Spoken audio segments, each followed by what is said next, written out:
I work the front desk at a Munich hotel, and last month an American guest asked why we don't have ice machines on every floor. I explained that German hotels don't typically have ice machines because we don't have the same ice culture. He stared at me like I'd told him we don't have oxygen.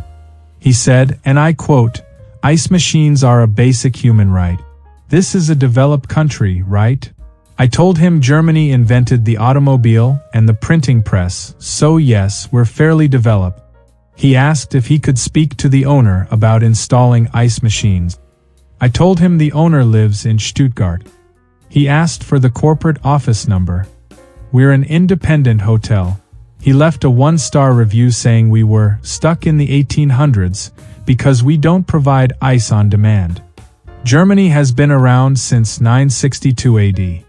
We've managed pretty well without hallway ice machines. That same week, a woman at the breakfast buffet demanded to know why we don't serve coffee in to-go cup. I explained our breakfast is a sit-down service from 7 to 10. She said she had a meeting at 9:30 and needed to leave at 9. I suggested she come down at 7. She said that's inhumane, and in America, hotels understand that business travelers need flexibility. I told her she was welcome to finish her coffee in the dining room until 9. She asked if she could just take the cup. I explained those are ceramic plates and cups for the dining room. She asked where our paper cups were. We don't have paper cups. She poured her coffee into her water bottle and left. And that was just Tuesday. I drive a taxi in Berlin, and German traffic rules are very specific. An American couple got in at Tegel Airport and asked me to speed up because they were late for their tour. I was going exactly 50 kilometers per hour in a 50 zone.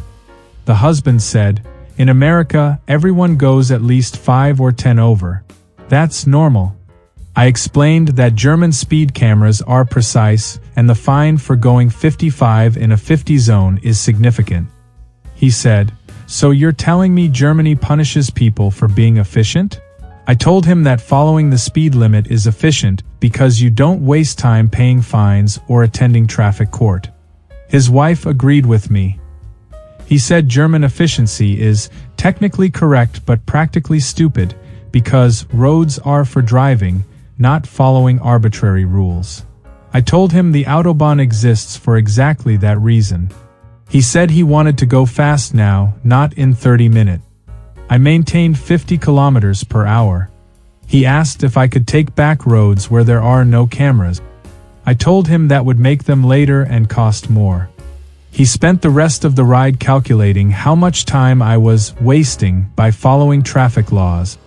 We arrived at their tour with 12 minutes to spare. A woman at a crosswalk in Hamburg stood waiting for the light to change. No cars were coming.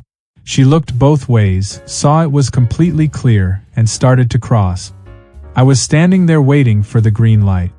The light was red. She called back, "Come on. There's no one here." I stayed on the sidewalk. She crossed the empty street, then turned around and shouted, "This is why Europeans aren't innovative. You wait for permission to do obvious things." The light turned green. I crossed. She was still standing on the other corner, confused about why I had waited. An old German man next to me muttered, "Because it's red." The American woman heard him and yelled back, "It's a suggestion. Use your judgment." In Germany, traffic lights are not suggestions. They are instructions. She was visiting from California. She told me this is why America invented self-driving cars, because Germans are too obedient to trust their own brains. The self-driving car was invented by Ernst Dickmanns at Bundeswehr University in Munich in 1987. I work at a Deutsche Bahn ticket counter in Frankfurt. An American man approached and asked why the train to Cologne was exactly on time. I said that's when it's scheduled to leave. He said, "No, I mean, it's leaving exactly at 14:03. Not around 2. Not 2-ish. Exactly 14:03. I confirmed that was correct. He asked what happens if someone is running late. I told him the train leaves at 14:03.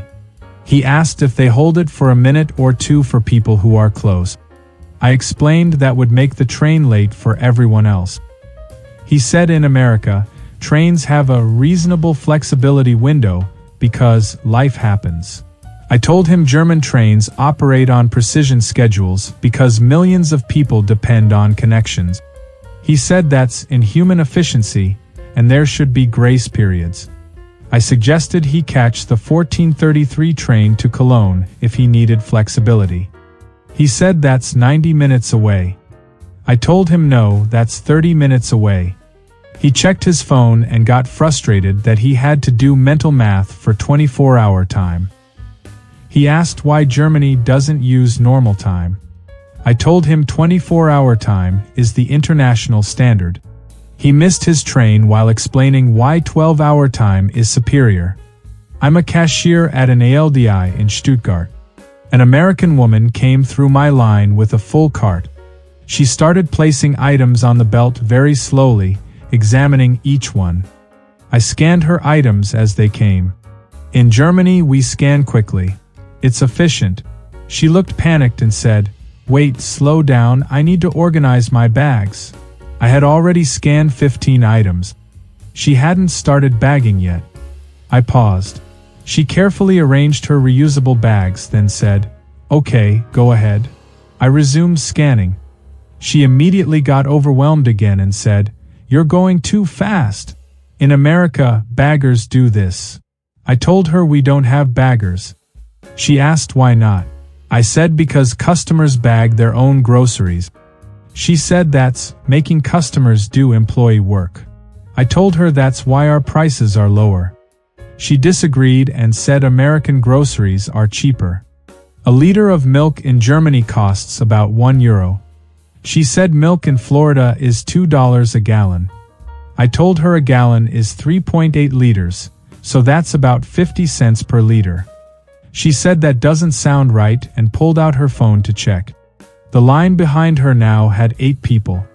A German man behind her started bagging her groceries himself just to make it move faster. She got offended and said she had a system. He apologized and stepped back. She finished bagging 12 minutes after I had scanned her last item. Another American customer asked me where the food samples were. I asked what food samples.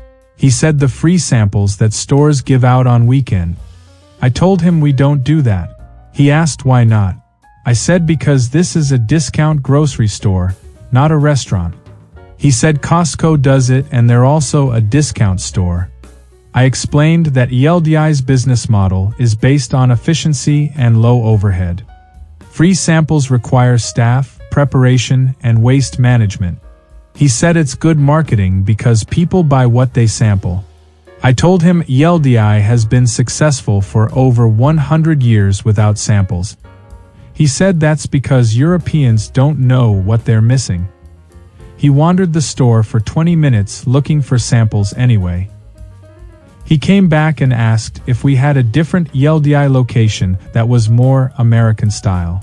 I told him ELDI is a German company. He said the American ones are better because they've been adapted. The American ELDI stores are operated by ELDI Sud, which is based in Mulheim an der Ruhr in Germany. He bought nothing and left. I manage a Ruhr in Dusseldorf. An American man asked why we don't have shopping carts in the parking lot. I explained that carts require a €1 deposit coin.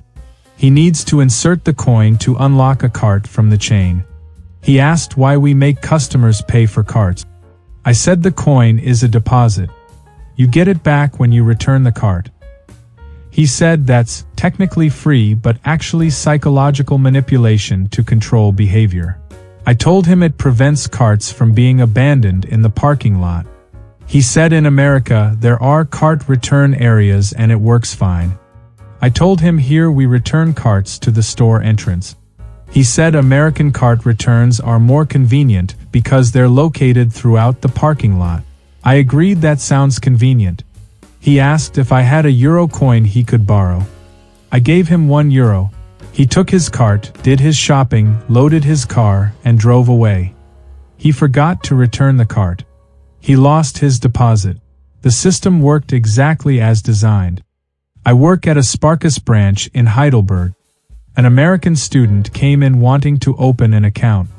I gave him the forms. He asked if he could do it online. I said no, for the first account you need to come in person with your documents. He asked why Germany doesn't have online banking set up. I explained we do have online banking, but the account opening requires identity verification in person. He said in America you can open accounts from your phone. I told him Germany has strict financial regulations for security.